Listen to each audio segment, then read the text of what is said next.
afternoon.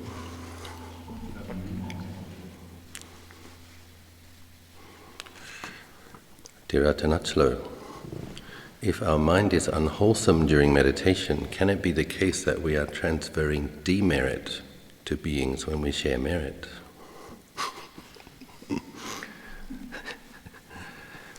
Probably not. It's just that there's less merit to share. So when we dedicate merit or share merit after spiritual practice, if the mind is brighter, lighter, more joyful, more wholesome than normal, then some beings probably receive benefit. If the mind has been a bit dark and there's not much wholesomeness to share, it won't go very far. It's like the unwholesome mind isn't very powerful. It's different if you're thinking, if you intentionally aim ill will at somebody, that's different. That is harmful, and that can be powerful. But if it's just your mind having some of its habitual fantasies and negativities,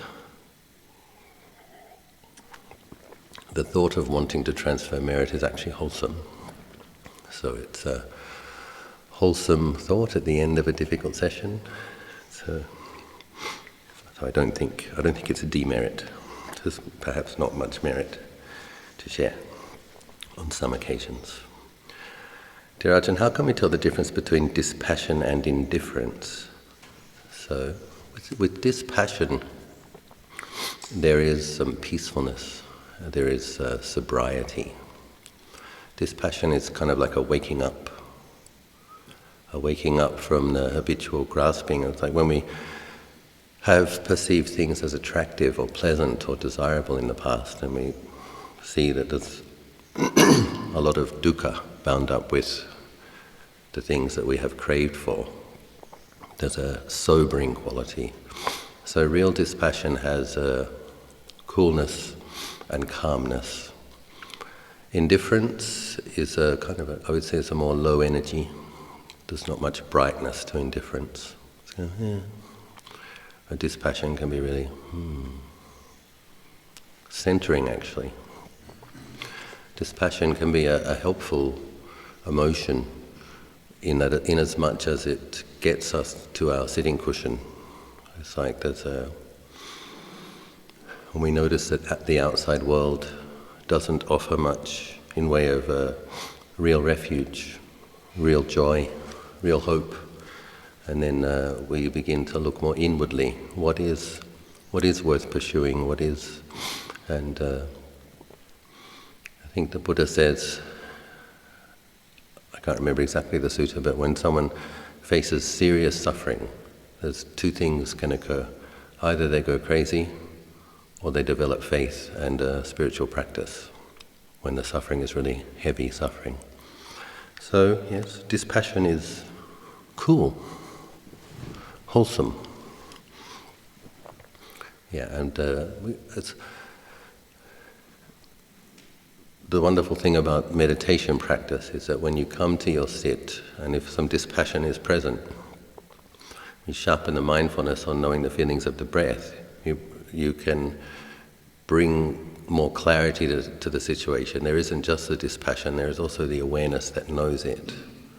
And dispassion has the skillful or advantageous function of suppressing the amount of proliferation that we will have. So when we're feeling dispassionate, we're not going to fantasize much about the future or about sensual desire or about accumulation. So if it gets us to the pillow, that's a good thing. But then when we get to our meditation pillow, we have to establish clarity. And when practiced with correctly, dispassion can lead to a kind of a pristine stillness. It's just kind of everything hurts. So come deeper and deeper and deeper inside where it doesn't hurt. That's the function that dispassion can play. But we do need to not be scared of it and to meditate with it and let it take us inward to where we find more peace. Dear Ajahn, I have heard Lumpur Anan mentioning that there's not much difference between an arahant and a madman. Can you please help to clarify this statement? Well, I am not an arahant or a madman, so I'm not sure if there's much I can say. I actually haven't heard Ajahn say this. One thing that I have heard some very wise people say is that Lumpur Tate was talking about the translation of the Buddha being far from the kilesa in Thai. When they talk about the Buddha, "Pen pu klai jak kilet," and Lumpur Tate says he's not far from the kilesas. He just doesn't pick them up. They're right there, but he doesn't pick them up. And I heard Ajahn Anan say something similar.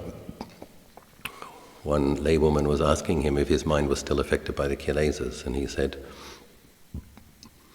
his mind is still similar in as much as thoughts that arise, habitual thoughts, but there is much, much, much more mindfulness. So it's that mindfulness that recognizes thoughts the moment they arise, not attaching to them. So it's only a Buddha that has no latent tendencies left. Even the arahants have a kind of a residual personality traits. So they still have, but they're not. They can't act on them. They will see them always clearly. If it's unwholesome, they don't act it. They don't grasp.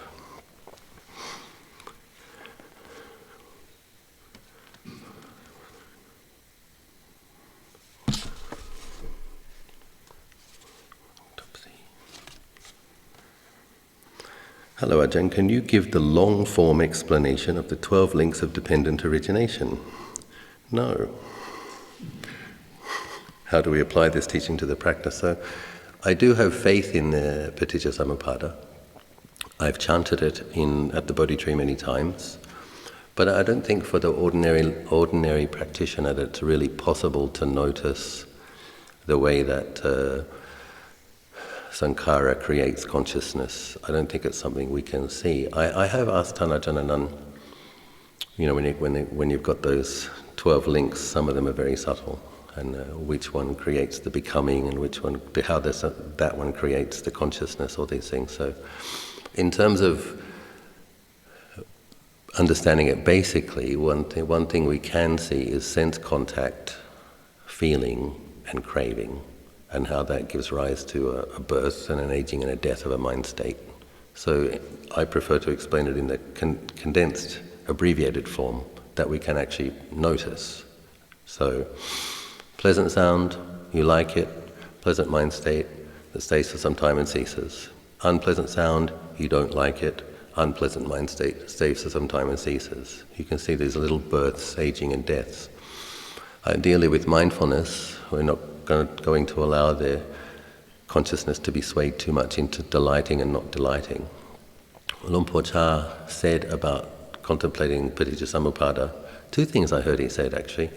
One monk was explaining it wrong to a bunch of lay people, and Lumpur Cha walked past him and he said to Ajahn Anan, that monk thinks he's making a lot of merit explaining Paticcasamuppada, but he's explaining it wrong, so he's going to hell. So I don't want to try to explain it. So the other thing he said about Paticcasamuppada is it's like falling out of a tree and landing and hurting yourself. You don't notice the branches on the way down. That's the experience of ignorance and sense contact and becoming and consciousness and all these things. It's difficult to see, but I have asked him if he can see consciousness arising, staying, consciousness at the different sense spaces, the eyes, ears, nose, tongue, body, and he said he can. So if you are an arahant and you have mahasati, your sati becomes so good that you can actually observe the arising and ceasing of different types of consciousness at the sense spaces. So it's nice to have asked someone, it's nice to know someone who can see that, but that's not where most people's practice is at. But it's nice to know that that's where it goes. That ordinary mindfulness becomes good mindfulness becomes what the Aryans have, the mahasati, and then that can see all of these things. So that's probably the time to advance teaching for Sakadagamis and Anagamis, probably. I'm not going to... Yes. In terms of our practice, Luang Por said, the shortcut is keeping the mind in the middle. When there's sense contact and ideas that we like, ideas that we don't like, information we receive, not allowing the mind to fall too much into liking or disliking, that he said that is the shortcut. Ajahn Anan repeats it constantly, mai yin di, mai yin lai. And then this, having a regular meditation practice, morning, afternoon, evening. When you go back to your lay lives in a couple of days, you should hopefully be aiming for a couple of sessions a day. Because mindfulness gets stronger with consistency. And unfortunately, it degenerates much faster than it generates. So you can do a 8, 9, 10-day retreat. At the end of the retreat, your mindfulness will probably be quite a bit better. If you go back to your normal life and you don't integrate your practice, within a couple of days, all of that clarity is gone. So you can see for yourself that it disappears faster than it arises. So this is why we need to be consistent. And ideally, in a retreat, hopefully you can take 3, 4, 5 steps forward. As a layperson, you want to stay where you are and not go backwards at least. If you do go backwards, go forward again. So there's the consistency of practice which makes it possible to see our mind states and contain them. Good mindfulness sees a mind state and is able to let it go. I was talking about that the other day, that Ajahn Chah says the most important thing in practice is letting go. So I think if we're able to do this, like recognize a thought as wholesome, neutral, and unwholesome, so know its quality, that's the sampajanya aspect, the wisdom aspect, knowing the quality of the mind state, but then knowing it and putting it down, knowing it and putting it down, knowing it and putting it down. When you do that, it's like uncluttering the mind. You're going to glimpse the nature of the mind. If you glimpse the nature of the mind in your own practice often enough, then you're going to understand the way that ignorance and delusion invades the mind. But you know how to practice. You know how to practice to re-establish clarity and get a perspective. So this is, I think, the most important thing for the level of practice that most of us are practicing on, is to have a good quality of sati, a consistent practice, be truthful, knowing the kind of whether or not what you're experiencing is wholesome or unwholesome or neutral, more or less, and making efforts in meditation to know a thought and let it go, know a thought and let it go. Then that will, over time, you will experience longer periods of spaciousness in your meditation, deeper periods of peacefulness, more clarity and awareness around your mind states in your daily life. And once you have that process, it's like Ajahn Anan describes it as the Eightfold Path. It's not a picture of a wheel, it's not a list that we recite. That's like the map or the description. He said the Eightfold Path is spinning in the heart. Right speech, right intention, right thought. All of these things come from here. So it's when we're practicing, we have the Eightfold Path functioning in the mind. And when we don't practice, Ajahn Anan says if the path isn't in the heart, the kilesas will be. So what we have to do is keep our samma sati, keep our samma samadhi, keep our samma sankappo with our regular practice. But once that process, once we really know how to steward that process, it has its own momentum in a way. And if we keep, Luang Por also talks these analogies of just watering the tree. Plant the seeds, water the tree. Then the fruits will come. We don't know exactly when. But we keep up our daily practice and the path factors will converge and there will be insight. We just don't know exactly when. But there's nothing better to do, so that's what we do. Dear Ajahn, a while ago I watched an autopsy video on YouTube. Would you be interested in hosting an autopsy watching event for interested retreatants? assuming the video is still available. There are autopsies on YouTube, I've also watched some. I've been trying to summon the strength to watch it by myself. Yeah, so the guy actually giving the autopsy gives a commentary, if I recall. Probably you wanted to turn that down, and the monk give the. Yeah, I'd probably be willing to do it for those who are willing to engage. So, talk with JC, not during this retreat, but in the future we can host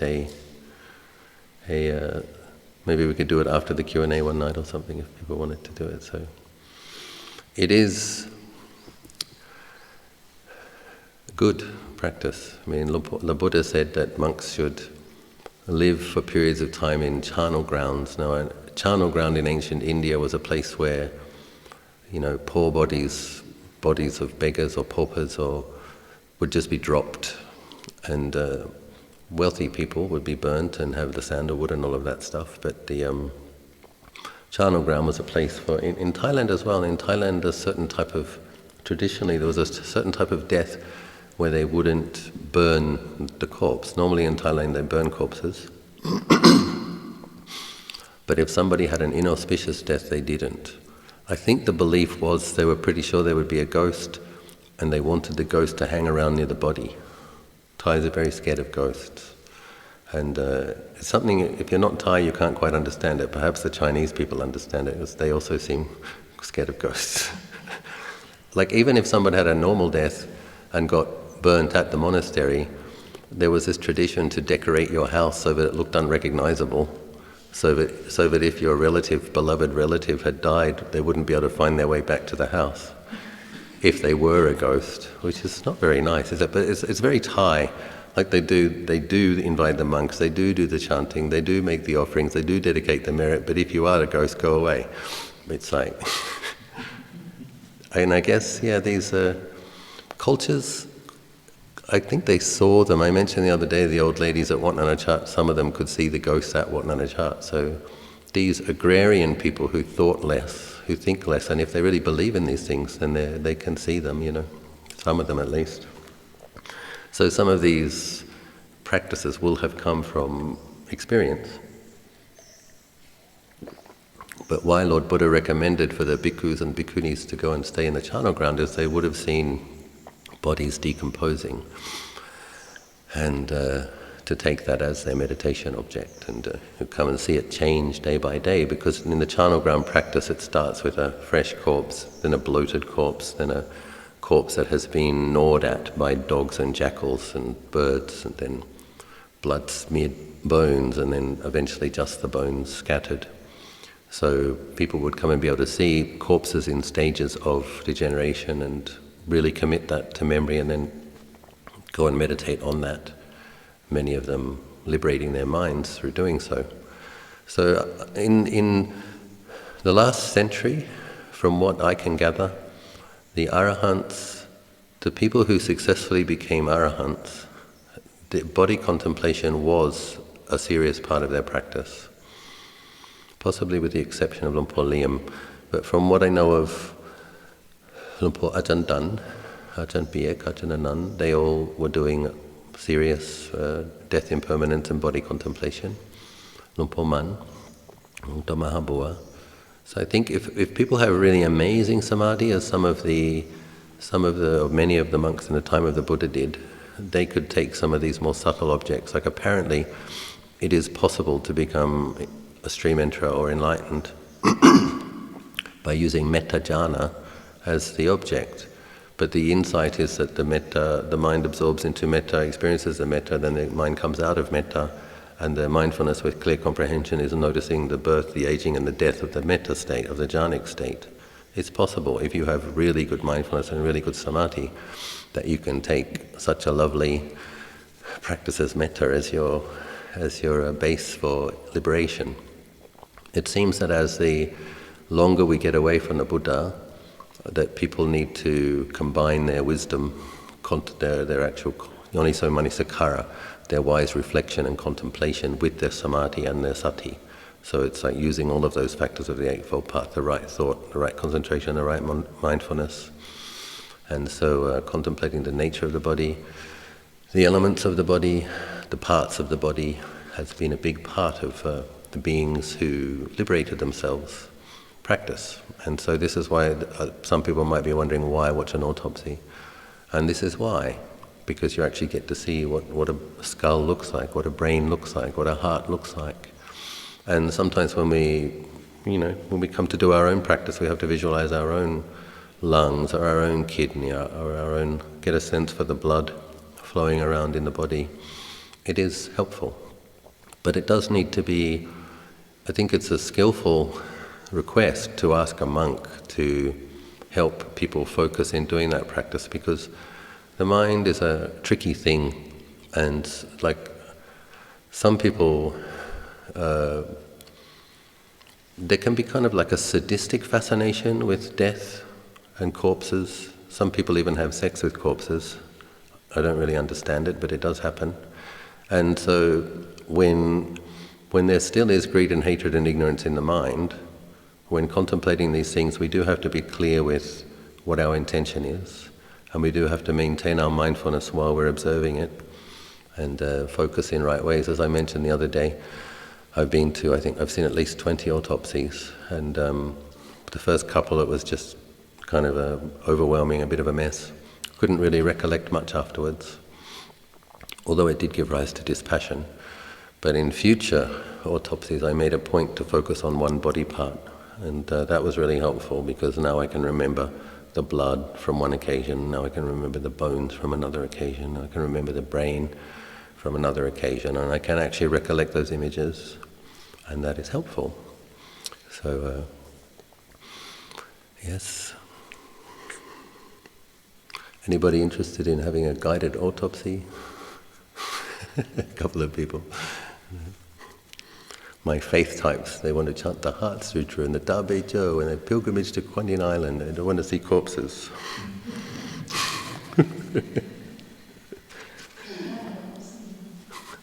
Sorry? Oh.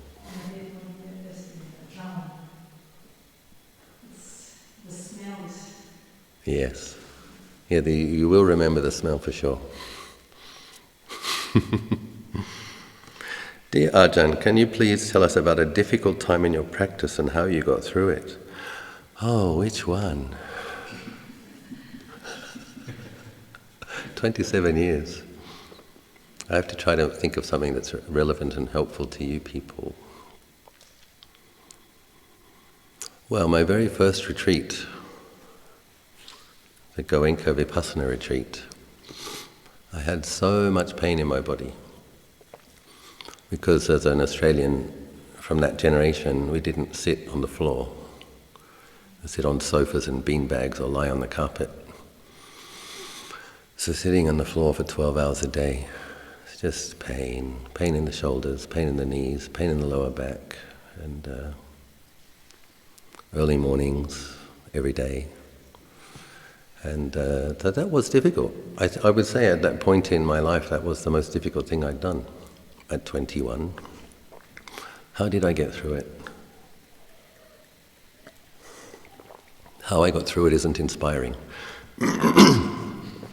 The center was in the middle of the forest, and it was the middle of winter. And if I left, and the center took our resources away from us, so if I left, I would have to leave without my wallet and walk back to the city in winter. So I just had to wait till it finished. But on day 8, I experienced a very peaceful, it was literally just a few seconds, but it completely reoriented my life, because until that point, I had refused the opportunity to go to university. I'd got a good job with the Queensland civil servant, which I quit after 6 weeks because I found it mind-numbingly boring. I made my parents cry several times. What are you going to do with your life? I don't know. And so I had this strong intuitions about many things. Don't get a car, don't get a license. And which is strange for a young man in that generation. And when I had this peaceful experience where the mind felt cool and full and calm, probably the first time in my life, there was a recognition. This is what I've been looking for. This is it. This is what I'm searching for. This is why I didn't go to university. This is why I didn't want to get stuck in a study and career path that would demand a lot of time and attention. So after that, I did commit to a daily meditation practice. And this is the thing, isn't it? When we recognize something as truly valuable, we do have to, it has consequences. We have to value it. How did I get through difficult phases? Let me think for a moment. I don't want to just tell stories about myself. I want it to be helpful to you. Let me review the files.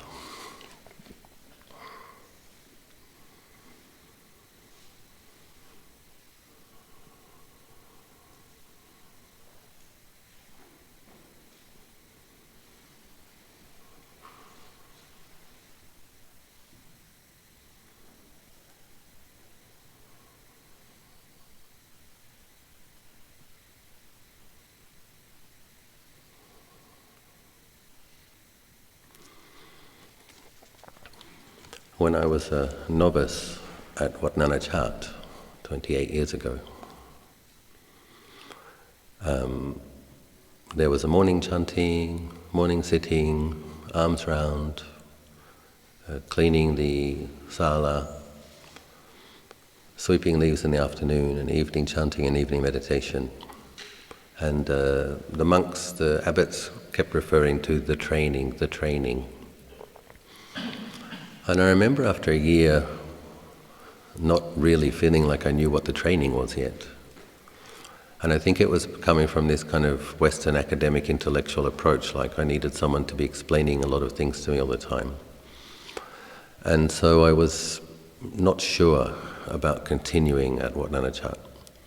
And the first time I went to the jungle, I'd been a novice for 4 days and we marched off to the jungle for 3 months. And that's on the border of Burma. And that was about 20 hours alone a day in the jungle. And I wasn't ready for it, to be honest, at that stage, because I hadn't had enough training. And so Ajahn Anan passed through Untitled Chapter, and I liked him for his metta, his sense of humour. And my good friend Ajahn Punyo, the dream interpreter, he said he thought I would do better in England because there's more activities and more group work and more structure and less kind of less hardship, I suppose. And so I went to England and I lived at Amravati for 4.5 months. I'm very grateful because during that time I became close to Ajahn Sumedho. I used to massage his feet, and Ajahn Sumedho at that time was about 60. And we used to go for long walks in the countryside, and it was good. It was good to talk to him. And he could tell me stories of when he was a naughty young man in Berkeley University, and made me feel not so bad. And he said, "Compared to me, Tanachalo, you're a saint." Oh, really? Really? Well, he's a saint now. So, anyway, when I was in England, I realized the training was working in Thailand. I just hadn't recognized what it actually was. And this is this thing, I've talked about it a few times during this retreat, that kind of an increase in spacious awareness is a difficult thing to quantify. You can't like tick it off like a high school certificate, a university degree, a PhD, a Olympic medal, whatever. An increase in clarity that simply recognizes what you are experiencing, more of a sense of centeredness, more of a capacity to see it faster, know whether it's skillful or unskillful, reflect around it. That is what the training produces. And it's difficult to see the contents of our minds, actually. It's quite humiliating. I think it's quite comfortable for people to look at the news and get a lot of self-righteous anger about all these horrible things that other people do. The murderers, the rapists, the bombers, everything else. And then you come and you meditate with your own mind and you suddenly realize you're a potential murderer, rapist, bomber. And it's humbling. And humility is a beautiful thing. But it's oftentimes we're not quite ready for it. We're not quite ready to be brutally truthful with ourselves about what goes on in our minds. And we have to be. But I realized that the early morning meditation, the arms round, less talking, because in England there was a lot more chatting. It was very friendly. Lumpur Sameda was trying to lead with an attitude during that time that he called conviviality. So there was a lot of convivialness. But I suddenly realized that those quiet afternoons alone, those arms rounds not talking to anybody, those sweeping the leaves not talking to anybody, it was working. And I found myself wanting to go back to the jungle, and because there was some kind of a feeling of that felt like the real thing. As hard as it was, just getting through a day, it felt like that's the real thing. I'm really trying. And my first experience in the jungle, everybody wants to see a tiger. I went before the group came. I went in a second time before the group came to be alone in that jungle. I think it was with Magha Puja, Magha Puja, full moon in the jungle alone. I really wanted to see a tiger, a tiger story. But then 2 a.m. comes, no coffee, no caffeine, no sweets, cold, kind of can't walk Jongkram anymore, rolling up on the path, scared that a tiger might come now, while I'm rolled over on the path. But there is something nice about having done that, and in terms of honouring this tradition. So I asked Ajahn Sameda. He helped me. He helped me to feel confident that I could, because he's a very reflective and actually sensitive man, and he helped me to feel confident that I was good enough to be a monk. And compared to him, I was a saint. And he helped me to go back and go forth as a bhikkhu, Wat Nanachat. I remember that, as I was saying, the first time that I was there for 3 months, really wanted to see an elephant, really wanted to see a tiger. We were warned that there were landmines on the border of Burma, not to go too close. And after about a month, I didn't want to see a tiger. I wanted the tiger to eat me. I was like, just put me out of my misery. At least I get to die as a monk. And then I was like, where are those landmines? And I'm not saying this is a wholesome mind state. I'm saying it was one of the difficult times that I got through. Because, bearing with our mind states is oppressive in the beginning. And we do see a lot that isn't inspiring. And this is where we have to remind ourselves that being willing to witness it and being willing to keep on trying, that's the noble thing. The not giving up, that's the noble part. And that's something that we have to keep reminding ourselves. So I did, simply from being at Wat Nanachat for about 18 months and removing myself from that situation, looking back, I understood the training much better. I understood that the time in solitude, less speaking, more meditation, more austerity, had produced a quality of clarity that was being able to see mind states as they arose and as they were. It was more just that it was a painful process to have to be with. When I met Ajahn Anan in Daudam, in the jungle, and I talked about some of my experience with him, he was the one that told me to start doing 5 minutes of metta at the beginning of every meditation sit. It's like we're talking the other day a little bit about the nihilistic tendency that many Theravadan practitioners have. We want to realize not self. We want to go beyond suffering, but there's something in it that wants to kill the self sometimes, and it's like you nuke it, obliterate it, put an end to it, and that doesn't work. You have to steward the healthy functioning of the personality. You have to have self-esteem and well-being as a foundation for your ever-increasing intensive practice. So Ajahn Anan's recommendation, have loving kindness for yourself for the first 5 to 10 minutes of every single sit. And that was enormously helpful. And the Western Mahatheras were not emphasizing 28 years ago the importance of having metta. They do more now. Many of those first generation Mahatheras say they recognize now how important metta is and how helpful it is for producing samadhi. But in those days it was much more of an emphasis on keeping every single rule very strictly and being toughing it out, which has its benefits as well. So, yeah. So how did I get through that difficult time? Perseverance, self-reflection. We have these the 4 bases of success, right? You have Chitta chanda, virya, chitta vimamsa. So you have your aspiration, then you have your applying of the mental factors, meditating and putting forth effort into your practice. The vimamsa thing is when you review, how's it going? This is important. And sometimes the thing about vimamsa, reviewing how your practice is going, we have to give it some time before you review it. So if you review every sit and think maybe my method isn't working because I didn't get jhana within that one sit, that's too much reviewing. It's more likely at the end of the day when you've had 5 or 6 sits, what seemed to work, what didn't seem to work.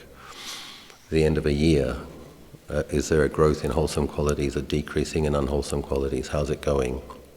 So that reviewing, there was an interesting experience being in a different country, different community, looking back and recognizing that I had to doubt my doubt.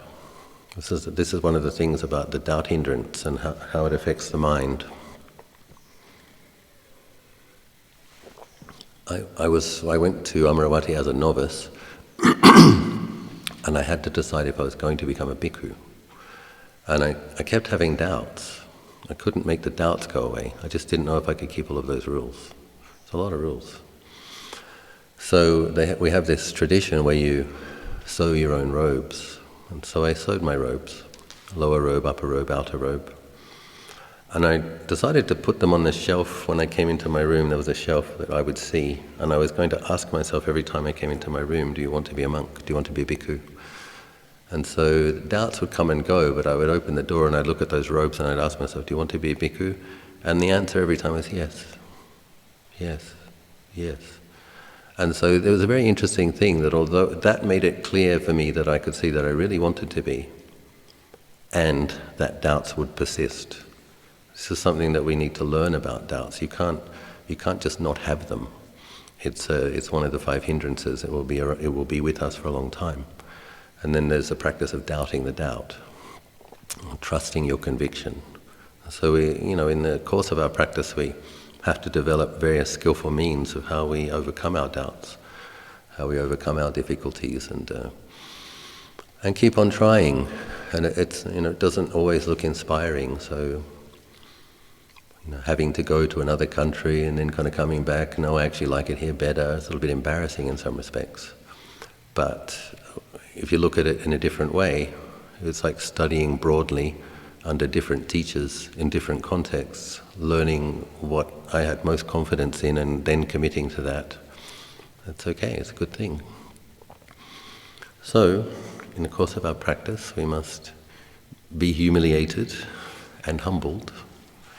And the nice thing about recognizing all of the unwholesome mind states that we have ourselves, ideally, hopefully, is we become less judgmental of other people.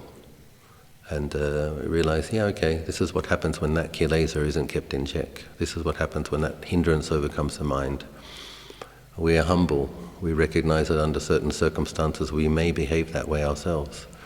And that's quite beautiful when people have a recognition of the fact that kilesas overcome people's minds. There's more compassion for the situation, less judgmentalness. And I think that can be very helpful in our lives. And then humility is a really beautiful quality. It's the opposite of arrogance. And humility isn't like self-deprecation.